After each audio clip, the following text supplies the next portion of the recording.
اس آدمی کو نہیں معلوم کہ نیچے سانپ بھی ہے جو عورت کو ڈس رہا ہے۔ عورت بھی نہیں جانتی کہ مرد کے اوپر ایک بڑا کچلنے والا پتھر ہے۔ عورت سوچتی ہے میں گرنے والی ہوں اور میں نہیں چڑھ سکتی کیونکہ سانپ مجھے ڈسے جا رہا ہے۔ یہ مرد تھوڑا اور طاقت کا استعمال کر کے مجھے کھینچ کیوں نہیں لیتا؟ آدمی سوچتا ہے مجھے بہت تکلیف ہے، پھر بھی میں اس کو اتنا کھینچ رہا ہوں جتنا میں کر سکتا ہوں، مگر یہ خود تو کوشش کر ہی نہیں رہی۔ سارا بوجھ مجھ پر ڈال دیا ہے۔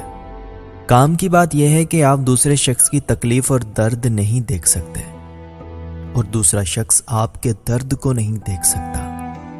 یہی زندگی ہے۔ چاہے وہ کام، کنبات، جذبات یا دوستوں کے ساتھ ہو، ہمیں کوشش کرنی چاہیے ایک دوسرے کو سمجھنے کی کوشش کریں، ایک دوسرے کا خیال رکھیں، مختلف سوچنا سیکھیں۔ تھوڑی سی سوچ اور صبر کے ساتھ کافی مسائل حل ہو جاتے ہیں۔ بہت لمبا سفر بھی آسانی کے ساتھ طے ہو جاتا ہے۔ بڑی سے بڑی مشکل بھی چھوٹی سی لگنے لگتی ہے۔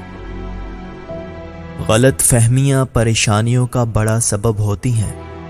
ہمیشہ مثبت سوچیں، اپنے لیے بھی اور دوسروں کے لیے بھی۔